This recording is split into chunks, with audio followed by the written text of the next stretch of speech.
High high high high রে দেখো দাদু ভাই তুই মাটিতে বসে খেলছো দেখো মাটি লাগে কি করতে দেখো অবস্থা দাদু ভাই তুই মাটিতে বসে খেলতেছিলা কেন?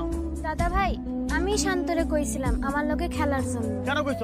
হ্যাঁ আমি জান কি সাব্বা তো বাকি আছে। হ্যাঁ তোর মেয়ে শান্তরে নিয়ে মাটিতে বসে খেলতেছে। আকল কি দেখছ? ওরা থাকে শহরে দুটা সেটেল ছাড়া চলাফেরা করে না, এখন মাটিতে যদি বসে খেলে ঠান্ডা লাগবে না? তোমার মেয়ে এরকম দাও ওর সাথে কোনো সময় আর মাটিতে বসে না খেলে। দাদু ভাই এখন থেকে তুমি আমার সাথে আর তোমার দাদুর সাথে বসে বিছনায় খেলাধুলা করবা, বুঝতে নিচে না মারা ঠান্ডা লাগবে। এই যে তোমার জন্য এই যে কি সুন্দর খেলনা দিয়েছি, দেখো দেখো দেখো কি সুন্দর না? দাদা ভাই এই সবগুলি কি আমার জন্য? দাদা ভাই সব তোমার জন্য। তুমি খুশি হয়েছো? খবরদার কেউ কিন্তু এগুলো দিবা না, সব তোমার। ছোট দাদু ভাই এই যে দেখো তোমার জন্য যে প্যান্ট, এই যে গেঞ্জি, এই যে দেখো ক্যাপ দিয়েছি। দাদা ভাই আমার লেগে কিছু আনো নাই? তলিয়ে কি আনবে? হ্যাঁ আরে তোর বাপে তো আমাকে ঠিক মতো পান সুপারি খাওয়াই পারে না, কোনদিন হাত খরচ দিয়ে দেখছে? তোর জন্য কিছু আনো, এই তোর বাপের কই পারছ না এগুলো আইনে দিতে?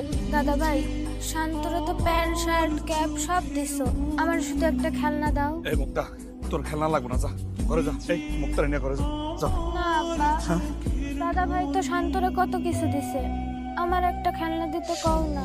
খেলনা দেখ করে কবল দিবি তোর বাপের টাকা, তোরা তো সব ঠিক আছে। হ্যাঁ আর জীবনে কোনোদিন যদি খেলনার কথা কইছস মুখ দিয়া জানে মাইরা ফেলাম। থাক থাক আমার আর বসে তোমার মাইয়ার উপরে দেখানোর কোনো দরকার নাই, এগুলো আমরা সবই বুঝি। আর আই যাও কি রে তোর ছোট ভাই যে বউ বাচ্চা লইয়া আইছে, তুই এগুলো বাজার যাস নাকি? হ্যাঁ মুরগি মাছ মাংস পোলার সাইড এগুলো আনন্দ লাগবো না নাকি? সারা সময় আমাকে যে লতা পাতা এই ডাল সিদ্ধ এগুলি খাওয়াই রাখছস, এগুলি তাকে খাওয়ানোর নিয়োগ করে রাখছস নাকি? মা ইচ্ছা তো করে ছোট ভাইয়ের বউ বাইস্তা এরা শহর থেকে আইসে ভালো মন্দ কিছু খাওয়াই, কিন্তু কেমনে বাজার করবো? আমার পকেটে তো কোনো টাকা পয়সা নাই।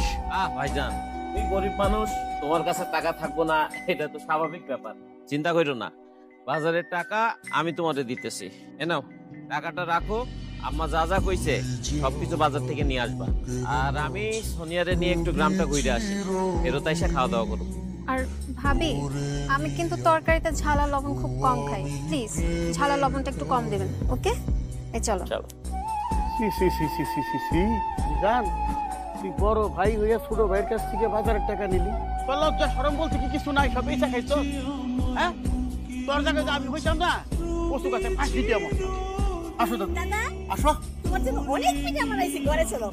আব্বা আম্মা দাদা দাদি শাশু শাশুড়ি কত আদর করে, তুমগুলোকে এমন খারাপ আচরণ করে কেন? শান্তরে কত ভালোবাসে, কত কিছু কিনা দেয়, আমারে ভালোবাসে না আবার কিছু কিনাও দেয় না কেন?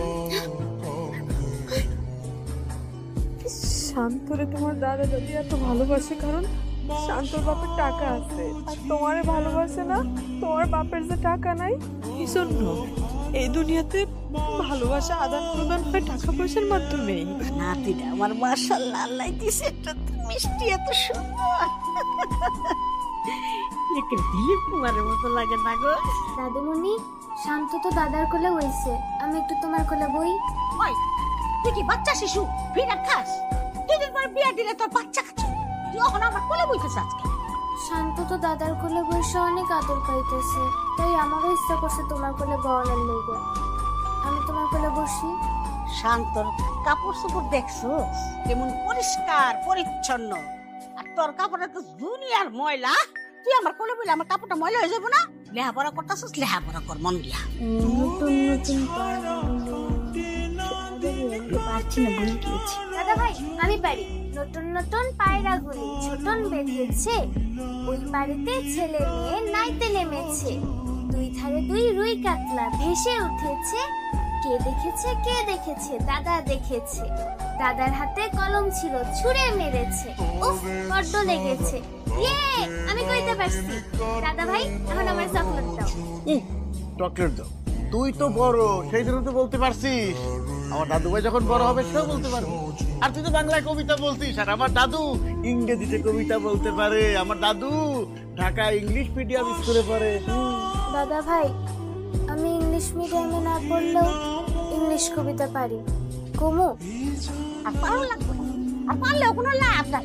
তবে তুমি টাকা নাই তোর দিকে কোনদিন একটা ভালো স্কুল কলেজে পড়াইতে পারছ না ওই তো মাইদের নাম বাইতে রান্না বাড়া করে হাড়ি পাতিল মাঝে ওই ময়লা কাপড় সবর আশ্রায় কদিন পরে বিয়া করে তোর ওই সবই করণ লাগবো আম্মা ও একটা বাচ্চা মাইয়া ক্লাস 5 এ পড়ে আর আপনি কেন ওর এইসব কথা বলেন হ্যাঁ ও তো এখন আপনার কাছ থেকেই শিখবো আমার স্বামীর নালে টাকা নাই সেই জন্য আমার মায়ের আপনারা দুই চোখে দেখতে পারেন না সব ঠিক আছে তাই বলে আল্লাহর দোহাই লাগে আমার মায়ের লাগে উল্টা পাল্টা কথা কইেন না আপনারা ওইসব কমুনা তোমার মাইয়া রেহেন থেকে লয়ে যাও কি ব্যাপার আম্মা তুমি একটা অটো নিয়ে আসছো কেন আমরা এতগুলো মানুষ একটা অটোতে কেমনে যাব আরে সকালবেলা না অটো কি পাওয়া যায় নাকি কতক্ষণ দাঁড়াই থেকে এই একটা অটো পাইছি তুই বৌমারে নিয়ে রান্না তিরে নিয়ে চলে তাইলে আব্বা আমরা যাবো কেমনে? তোরা কিভাবে যাবি বুঝোস না হাইটা যাবি এতটা যাইতেই গেছ কাছের অটোতে যাওয়ার টাকা পয়সা কি তোর পকেটে আছে নাই হাইটা তোরা যাস নাই আজকে বড় নতুন যাইতেছ আর এই বাড়ি থেকে তো তোর পরিবার বেশি দূরে না তোরা হাইটা জায়গা এই সবুজ যা বৌমারে কাছে চলে যা এই দাঁড়ায় আছো কেন অটোতে উঠো চাচ্চু আমি এত দূর হাইটে যেতে পারুম না আমারও তোমাকে লগে নিয়ে যাও না না অটোতে জায়গা নাই আর অটোতে বেশি লোক হলে গরম লাগে আপনি জান তো মুক্তা চল ঘরে চল আরে ঘরে যাবে মানে আশা কো বাড়িতে যাবে না?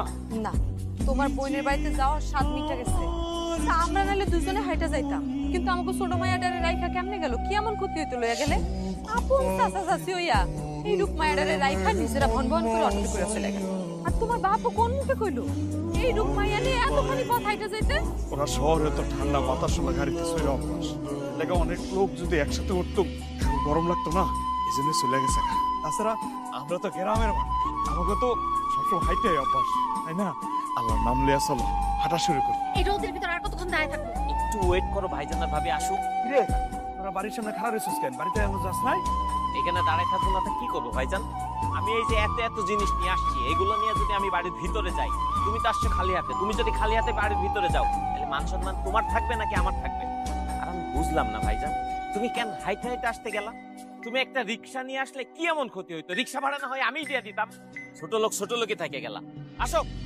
আসো ওরে বাবা শান্ত কেমন আছো বাবা তুমি আমি ভালো আছি তুমি কেমন আছো পুপি আমি ভালো আছি খুব ভালো আছি আহারে গায়ে গেছে পোলাটা আমার চলো তোমার একটু মুচ্চা দে সবুজ ভাবি আপনারা দাঁড়ায় রয়েছেন কেন বসেন বসেন বসেন হ্যাঁ ভাইজান ভাবি বল না কি লাগা বল বল হ্যালো ভাই এই সামান্য কিছু এই সবের আবার কি দরকার ছিল আচ্ছা আমি ডাব কেটে নিয়ে আসতেছি হ্যাঁ হ্যাঁ যাও তাতে বসো বসো ফুবু বাড়ি কেমন লাগতেছে অনেক ভালো ভাইজান ভাবি তোমরা শহরে থাও কি খাবা না খাবা আমি কিছুই বুঝতে পারতাছি না এলিকা রান্ধনও বয় নাই তারপর শান্ত বাবা কি খায় এটাও তো কইতে পারি না শান্ত বাবা তুমি আজকে কি খাবা আজকে তুমি যা যা খাবা আমি তাই রান্না করবো পুপি আমি চিকেন পোলাও আর ইলিশ মাছ খাবো ওরে বাবা রে আমার চিকেন পোলাও আর ইলিশ মাছ খাবা আমি আজকে সেইটাই রান্না পুপি আমার না গরুর মাংস অনেক পছন্দ অনেক দিন ধরে গরুর মাংস খাই না তুমি আমার লাইগা গরুর মাংস রান্ধো আশা গরুর মাংসতে কিন্তু অ্যালার্জি আর আমার শান্তকে খবরদার গরুর মাংস দিবা না